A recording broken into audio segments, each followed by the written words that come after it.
자, 접벡터와 곡선입니다. 작년하고 이제 가장 좀 큰 차이점이라고 한다면은 제가 일단 미분 형식에 대한 그 강의를 안 하거나 아니면은 최대한 끝까지 밀어 보려고 합니다. 예, 그래서 미분 형식 없이 임용에 직결되는 내용만 가지고 이렇게 이제 강의를 진행을 해볼 계획이고요. 우선은 이제 그 접벡터 개념을 우리가 알아야 됩니다. 이게 이제 사실 우리 전공사 원론에서도 여기쯤 와서 이제 처음 나오는 개념이라고 볼 수 있는데, 그 전에 이제 물론 다변수가 이제 아직 지금 강의가 안 올라갔죠. 그건 이제 보강으로 해야 되는데, 다변수 하면서 조금 이제 개념을 잡을 겁니다. 근데 그 전에 사전 지식에 제가 이제 그 벡터에 대해서 설명하기도 했고, 그 다음에 이제 우리 선생님들 선형대수 아마 강의가 올라가고 있을 텐데, 선형대수에서도 어느 정도 이제 다뤄지는 부분이라서. 근데 이제 좀 다른 점이 있다면은, 그러니까 여기서는 뭐가 강조가 되냐면은 벡터의 시점, 그 시점이 다르면은 벡터가 구별되는 거다. 네, 요거를 좀 이제 미분기하에서는 좀 중요하게 생각을 합니다. 그래서 그게 중요해지는 이유는 뭐냐 하면은, 일단 별로 시점이 중요하지 않은 이유부터 우리가 생각을 해볼게요. 벡터가 이렇게 있으면,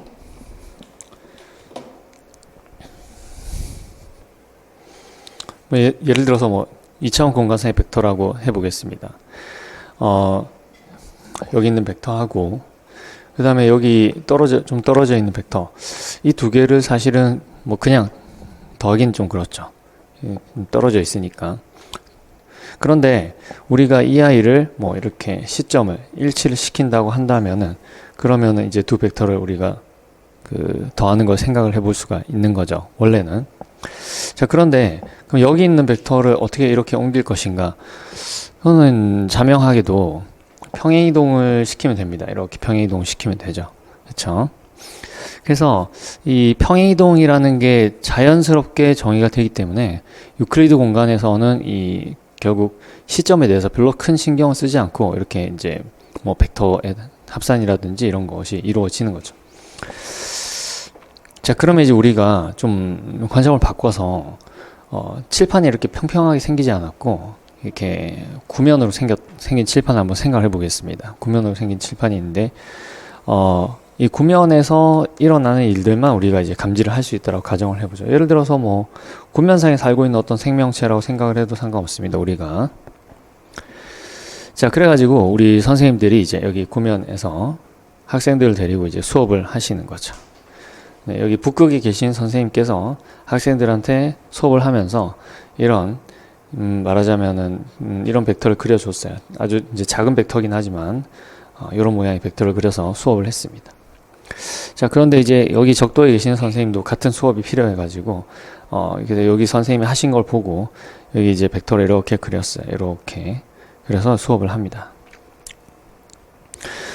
그리고 이제 여기 계신 선생님이 이제 두 분이 계신데, 한 분은 이 선생님께서 하신 벡터를 보고 그리고, 또 다른 한 분은 이 선생님께서 하신 벡터를 보고 이제 그림을 그렸어요.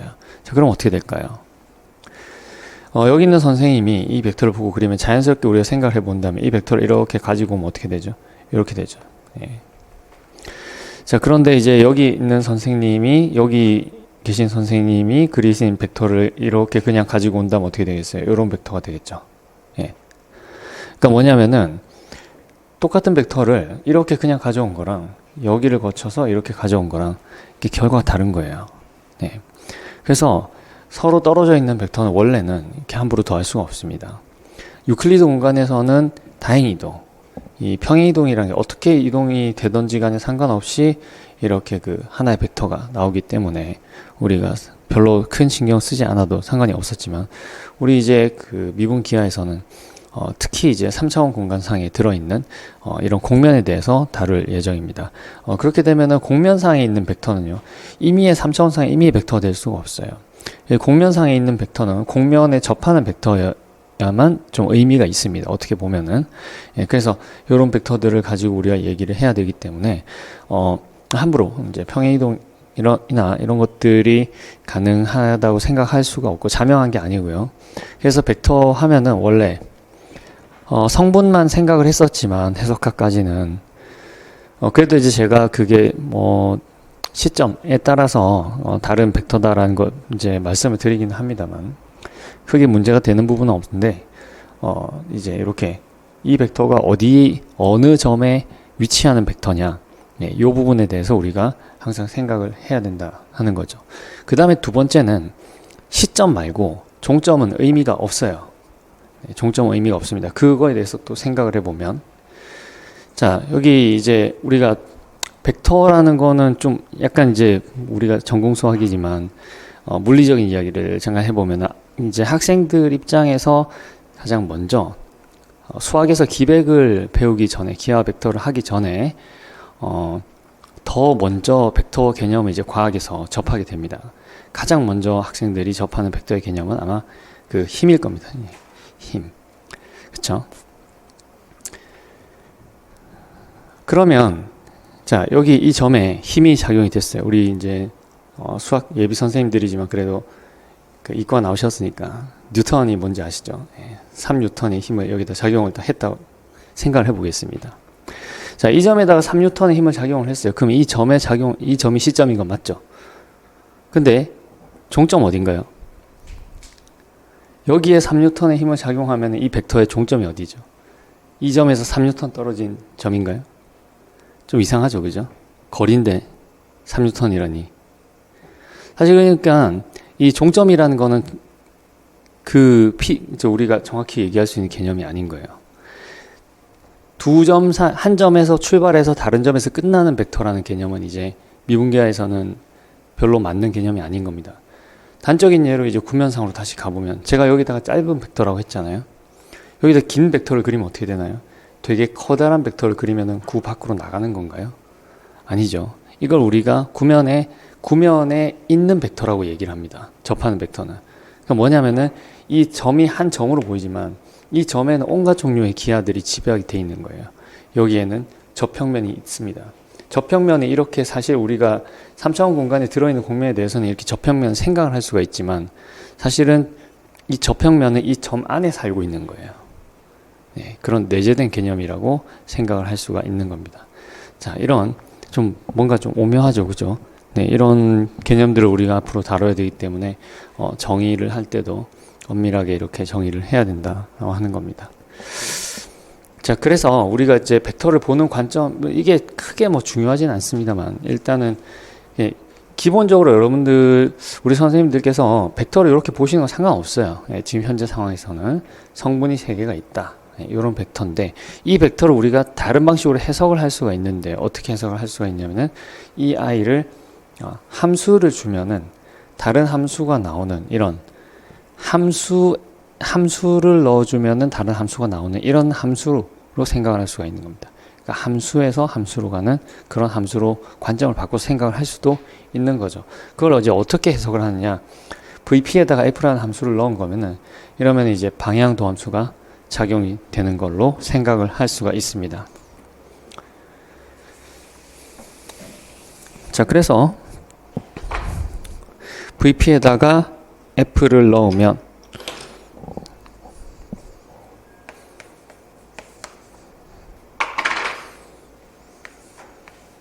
제가 벡터는 이렇게 이제 그 두꺼운 글씨체로 표시를 할 거고요. 벡터 장은 그냥 일반적인 글씨체로 표시를 합니다. 그래서 VP는 뭐냐면 벡터 하나예요. 벡터 하나. P점에 있는 벡터 하나에다가 우리가 F라는 함수를 집어넣으면 이걸 어떻게 정의를 하느냐?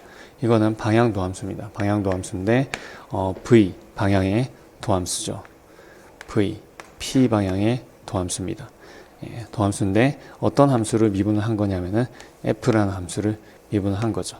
그러면 여러분들이 이 방향 도함수의 정의로부터 무엇을 계산할 수 있느냐 하면, 이것을 이제 해석학에서 우리가 공부하는 내용이지만 얘는 VP에다가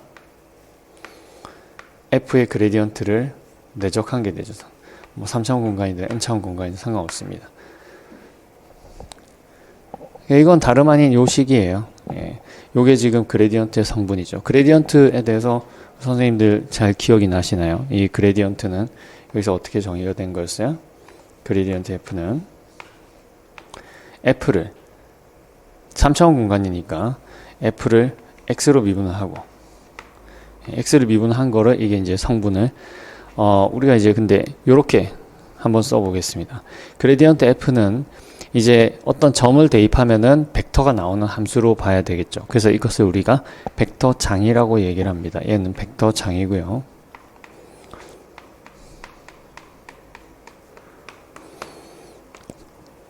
이 벡터장의 성분이 이렇게 표시가 됩니다. f를 x로 미분했을 때 그때 첫 번째 성분은 u, 그 다음에 u1이에요. u1이고 그 다음에 벡터를 f를 y로 미분한 거에다가는 u2라는 벡터장을 곱해주고, 그리고 f를 g로 미분한 거에서는 이제 u3라는 벡터장을 이제 곱해주는 거죠. 이 u1, u2, u3는 우리가 해석학에서 흔히 그냥 e1, e2, e3로 표시하는 그런 벡터장입니다. 해석학에서는 e1, e2, e3가 그게 뭐 벡터인지 아니면 벡터장인지 구분이 좀 모호합니다. 예, 여기서는 우리가 좀 정확하게 구분을 하기 위해서 u1, u2, u3라고 했는데, 우리 선생님들께서는 이거 각 점에서 뭐 e1이다. 그래서 UJ에다가 어떤 점 P를 대입을 해주면 이거는 뭐가 나오는 거다? 얘는 EJ라는 표준 기저가 나오는 거다. EJ의 P다. EJ의 P는 보통 P를 생략해서 많이 쓰죠. 자, 요거는 성분이 뭐가 있었어요? 요거는, 자, E1은 우리가 참조점이 너무나 분명하면, 문맥상에서 분명하면은 그러면 생략할 수도 있습니다. 그래서 E1은 어떤 성분을 가지는 아이냐면 얘는 1, 0, 0 성분을 가지는 아이였어요. E2는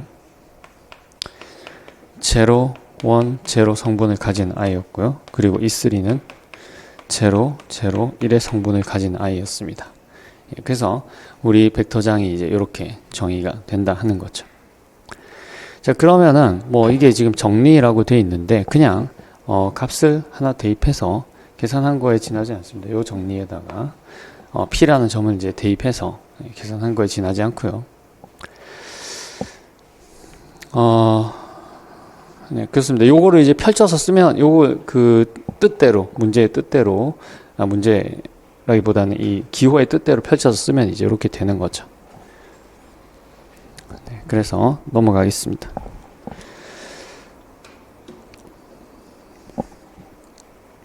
근데 이제 이 방향 도함수의 성질이 V와 F에 대해서는 선형이고, 그 다음에 F에 대해서는 또 추가로 라이프니츠 법칙이 성립한다 하는 거를 우리가 이제 알고 있어야 됩니다. 그래서 요걸 한번 점검을 해 보도록 하겠습니다. 네, 노트는 여기서 끝났고요.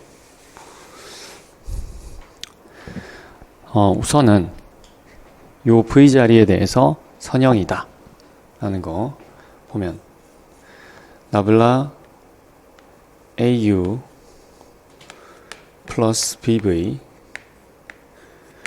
여기에 F를 한번 넣어 보도록 하겠습니다. 자, 요거는 AU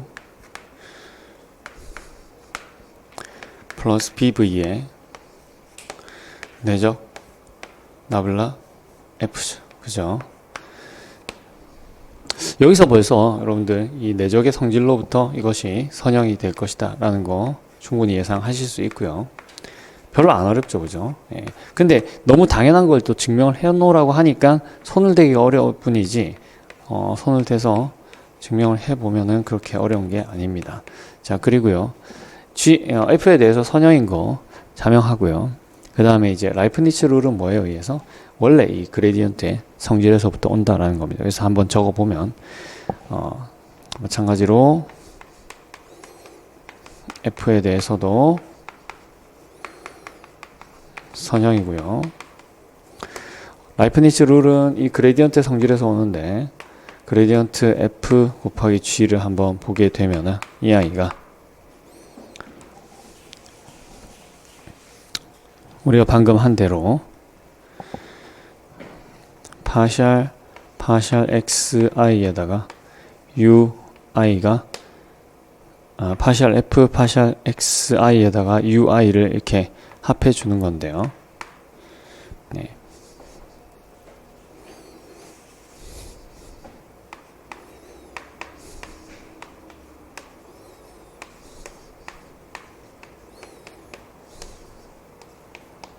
요거는 뭐 선생님들 잘 아시다시피 파셜 F, 파셜 XI의 G에 UI에다가 파셜 G, 파셜 XI의 F, UI를 곱해주면 되겠죠. 근데 여기서 G 앞으로 나오고요.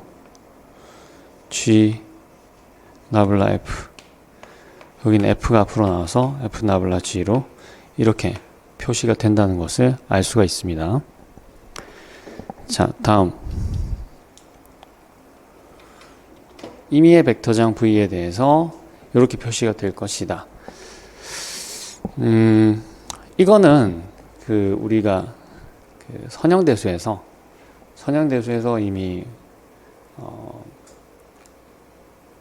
이야기가 되는 부분이고요. 근데 여기 이제 보면은 VI가 아니라 VXJ가 들어가 있죠. 이 부분만 우리가 잘 처리해 주면은 이게 무슨 말인지 알 수가 있습니다. 딱 보면은 뭐 당연한 얘기 아니야 하는데 자세히 보면은 뭔가 좀 이상한 게 있죠. 여기 이렇게 있습니다. 그래서 이 아이만 잘 살펴보면 되겠습니다. 그래서 우리가 벡터장 V를 어떻게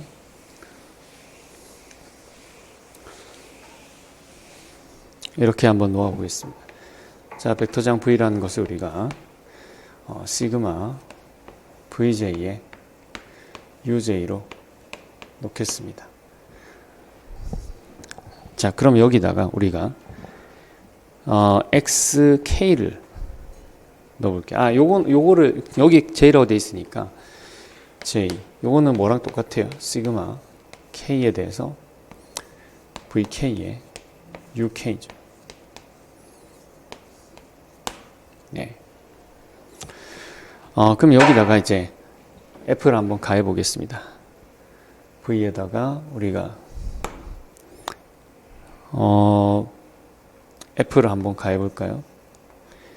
V에다 F를 가지 말고 어떻게 하죠? 그래요. V에다 F를 가해 봅시다.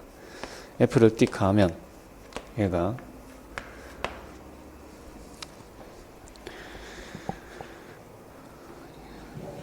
얘네들에 대해서는 이제 선형이라고 했으니 지금 이거는 우리가 벡터에 대해서 했는데 이건 벡터장이 아니냐 여러분들 생각하실 수 있는데, 그러니까 말하자면 이거 자체가 하나의 함수가 되는 거죠. 함수. 여기 이제 점이 들어가면은 값이 나오는 겁니다. 예. 자, 그래서 이것이 시그마 K에 VK는 어차피 함수니까 VK에다가 UK에 이제 F가 들어간 거죠. UK에 F가 들어간 거죠.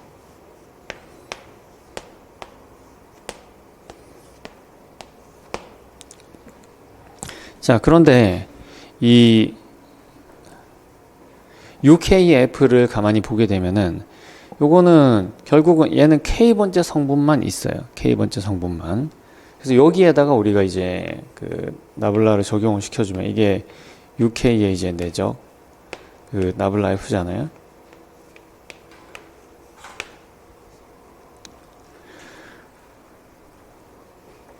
그러니까 요거는 지금 K번째 성분만 하는 거고, 요거는 K번째 성분이 파셜 F 파셜 XK니까 요게 이렇게 되는 거죠.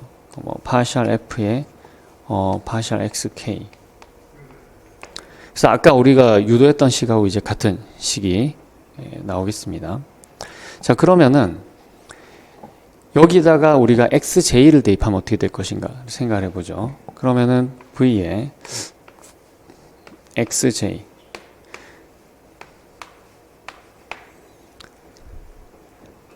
그럼 우리가 아까 했던 대로 얘는 시그마, 아니면 이제 여기서 관찰한 대로 시그마 K에다가 여기는 VK에 파셜 XJ에 파셜 XK입니다. 자, 그런데 XJ를 K로 미분하게 되면 얘는 JK가 같을 때만 1이고 나머지는 0이죠. 그래서 요거는 시그마 K에 VK에 델타 JK입니다. 여기서 요거는 크로네커 델타죠.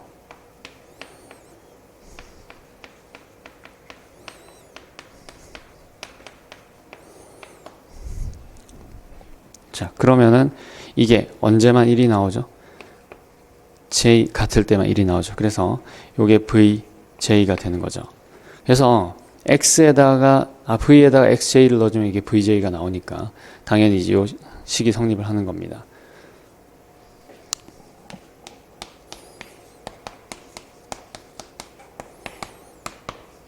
요건데 요게 이제 vj가 v에다가 xj를 대입을 한 거였으니까 네, 이렇게 되는 거고요.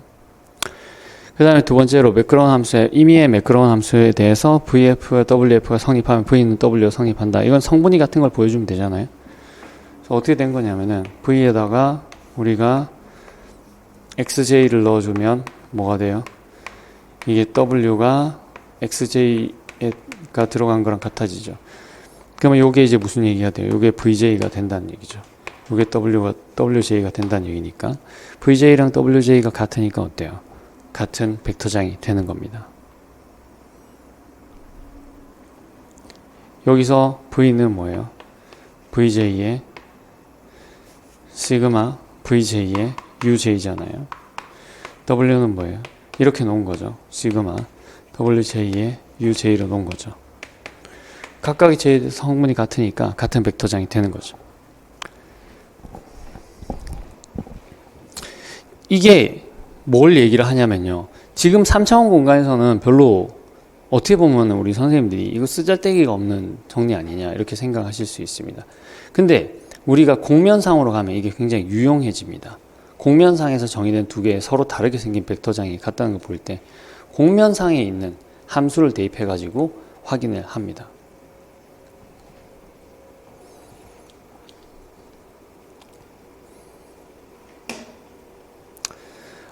그 일반적으로 그래서 그 정규 직교 틀장에 대해서 이렇게 쓸 수 있는데 이건 뭐 제가 따로 증명을 하지는 않겠습니다만 정규 직교 틀장이라는 거는 뭐냐면 각 점에서 정규 직교 기저가 되는 벡터장 집합입니다. 그 내용만. 그러면 나머지는 이제 증명이 똑같기 때문에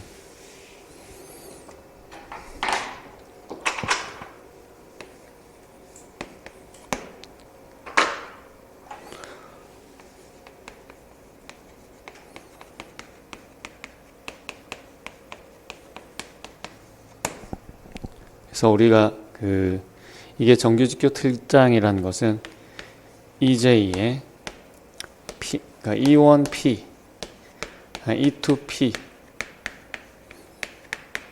E3P가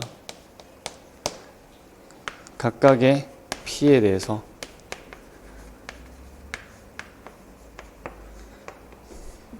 그래서 우리가 접공간을 그래서 접 벡터들을 다 모아놓으면 하나의 벡터 공간이 되겠죠. 그래서 접 공간은 우리가 이렇게 했습니다. 그래서 우리가 TP M이라고 씁니다. 요거는 TP-R3죠. 여기서는 TP-R3. 요거는 R3는 유클리드 공간이고 TP-R3는 P점에서 접 공간입니다.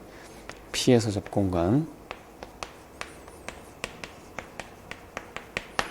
각 P에 대해서 TP의 기저, 정규직교 기저를 이룬다. 같은 말입니다. 정규직교 틀장이란 거는 각 P에 대해서 정규직교 기저가 되는 거예요. 네. 보통 그 틀장이라고 하면 미분계에서 틀장이라고 하면 정규직교 틀장을 얘기를 하는 거예요. 그래서 틀장이라고만 해도 정규직교 틀장이라고 여러분들이 같은 말입니다. 그냥 똑같은 얘기예요. 그래서 앞으로는 틀장이라고 하겠습니다. 자, 예시를 보겠습니다. V가 Y의 U1 마이너스 X의 U2 하고요. F는 이제 X제곱 Y제곱이라 했을 때 나블라 VF와 VVF를 계산하시오 라고 했는데요. 차례차례 해보겠습니다. 나블라 V의 F는 자 V의 첫 번째 성분은 Y고요. Y에다가 F를 X로 미분한 거 2xy 제곱이 되겠네요. 마이너스 x에다가 f를 y로 미분한 거 2x제곱 y가 되겠어요. 그래서 뭐가 되냐면 2xy의 세제곱 마이너스 2x의 세제곱 y가 되네요.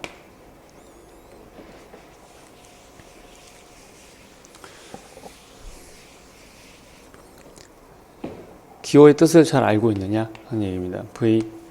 vf를 보면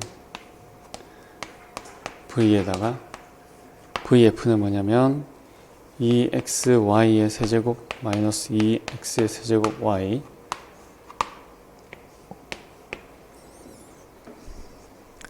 자, 요거는 다시 한번 보게 되면은 첫 번째 성분이 y고요. 이걸 x로 미분을 해야 됩니다. 그러면은 2y의 세제곱 마이너스 6x제곱 y가 되겠고요. 그 다음에 마이너스 x에다가 요거를 y로 미분을 해야 되겠죠. 6xy의 제곱 마이너스 2x의 세제곱 이렇게 되겠습니다. 결과는 2y의 4제곱 마이너스 6x제곱 y제곱 마이너스 6x제곱 y제곱이니까 여기는 12 여기는 플러스 2x의 4제곱이 되겠습니다. 이렇게 하시면 되겠고요. 자, 다음 이제 곡선에 대해서 살펴보겠습니다.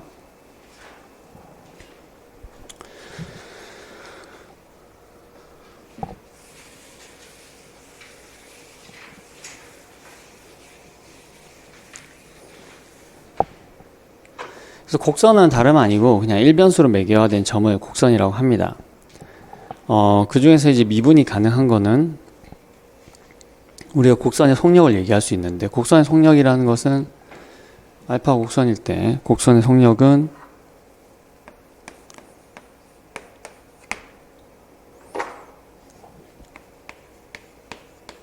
곡선의 속력 자, 알파는 보통 우리가 어떻게 표시를 하냐면은 이렇게 x1, x2 이렇게 표시를 합니다. 2차원일 수도 있고요. 3차원일 수도 있어요. 속력을 얘기하는 데는 우리가 일반적인 차원에서 얘기를 할 수 있습니다.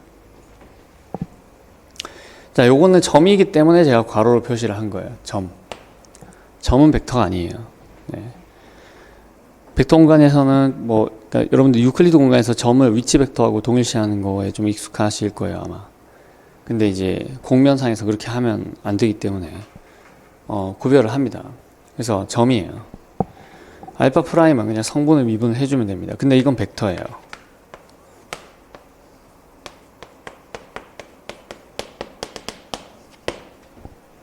네. 그러면은 속력은 뭐냐? 속력 V는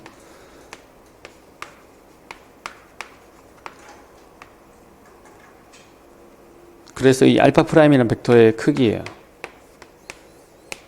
이거는 노름 기호를 써도 상관없고, 그러니까 내적 공간이라는 걸 강조한다면 노름 기호를 쓰는 거고, 절대값 기호를 써도 상관이 없습니다. 틀린 게 아니에요. 자, 그러면 구체적으로 한번 알파를 보겠습니다. 알파는 저렇게 이상하게 생겼네요.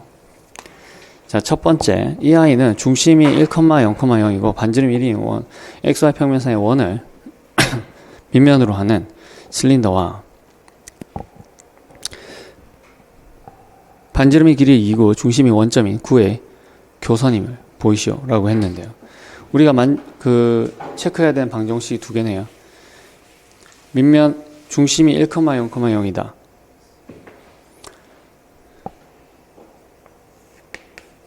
그리고 반지름이 1이다.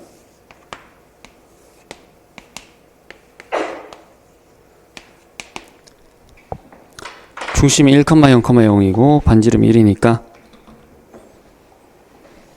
이런 원이 되겠죠.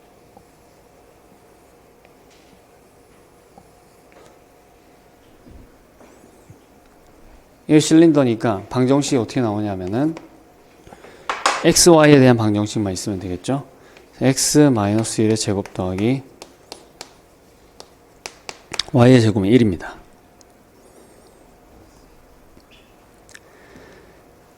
중심이 2인 9다 라고 했으니까 x의 제곱 더하기 y의 제곱 더하기 g의 제곱이 4가 되겠죠. 그죠? 그래서 요 두 개가 만족이 된다는 것을 보여주면 되겠습니다. 그런데 우리가 x에다가 1 플러스 코사인 t, y에다가 사인 t, 그리고 g에다가 2배의 사인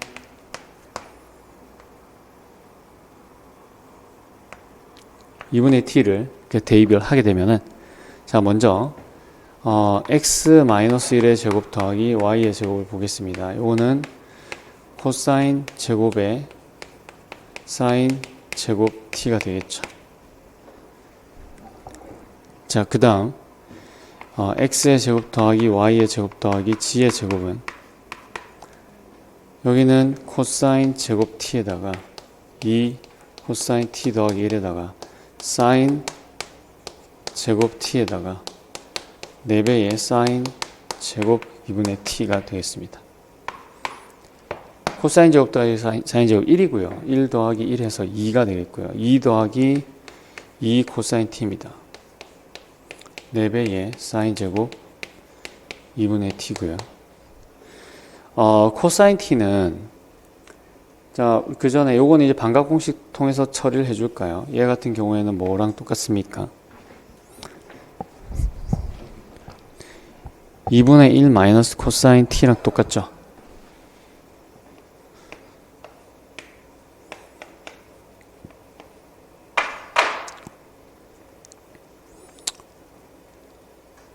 그래서 4가 되는 거죠.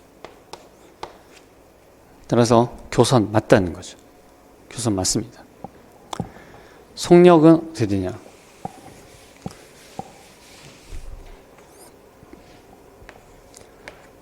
알파 프라임 t는 마이너스 사인 t에다가 코사인 t에다가 미분했어요. 그러면 코사인의 2분의 t가 되겠네요. 그러면 속력 v는 이 알파 프라임 t의 크기입니다. 이거는 사인 제곱 t에다가 코사인 제곱 t에다가 코사인 제곱 2분의 t가 되죠. 여기는 1입니다. 여기는 코사인 제곱이니까 2분의 1 플러스 코사인 t가 되겠죠. 통분해주면 2분의 3 플러스 코사인 t가 되겠습니다.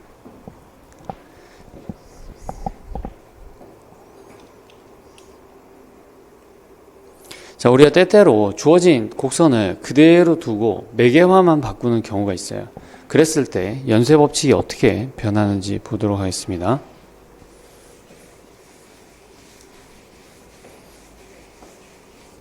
S가 이제 베타가 곡선 알파의 증가함수 H에 대한 제매개화이다. 베타의 S예요. 이게 뭔지 모르지만 T, 여기 알파 T랑 같다는 거예요. T 값으로 HS 이렇게 주어지는 거죠. 자, 그럼 지금 뭘 구하라 그랬냐면은 베타 프라임 S를 구하라 했어요. 베타에는 아규먼트가 S이기 때문에 베타 프라임을 하라는 거는 DS, D베타 DT를 구하는, D베타 DS를 구하는 거죠. D, DS, 베타 S. 네. 자, 요거는 이제 우리가 체인 법칙에서, 체인 룰에서 어떻게 할 수 있냐면 D, T, D, S, D, DT, 알파, T가 됩니다. 그쵸? 자, DT, DS는 T가 지금 HS죠. D, H, D, S를 써도 상관없겠습니다. 이 부분은 알파 프라임 T죠. T인데 T가 HS니까 네, 이렇게 여러분들이 계산하실 수가 있겠습니다.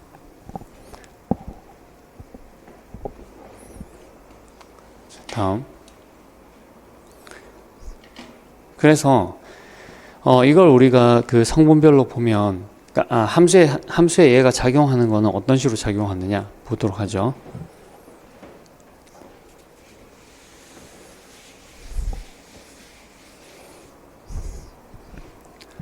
알파 프라임 t의 f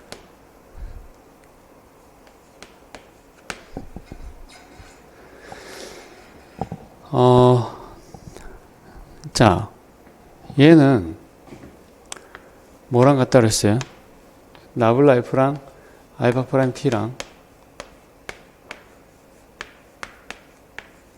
내적이죠. 내적.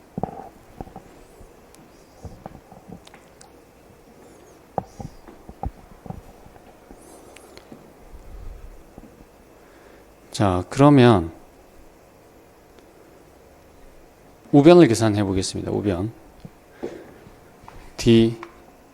dt의 f 알파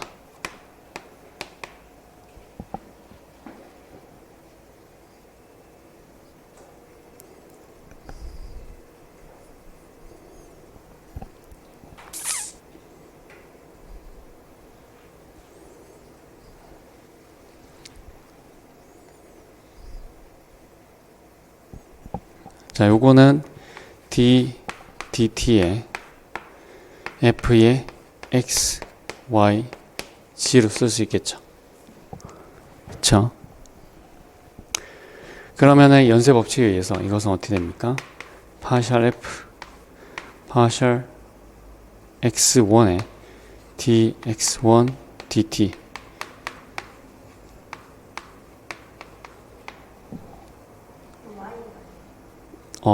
y로 써도 여기는 y로 썼구나. 오케이, 맞습니다. 자, x고 여기는 y고 여기도 x죠. 그러면은 dy dt가 되겠고요. 그리고 파셜 f 파셜 g에 dg dt 이렇게 되겠습니다. 그쵸? 네. 자, 그러면은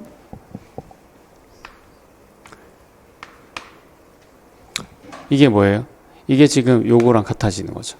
여기가 그 그레디언트 f의 성분이 들어있고요.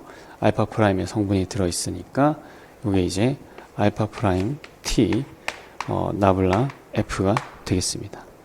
자, 이렇게 여러분들 좀 그 벡터에 대해서 감을 잡으시면 되겠습니다. 잠깐 쉬었다 진행하도록 하겠습니다. 네.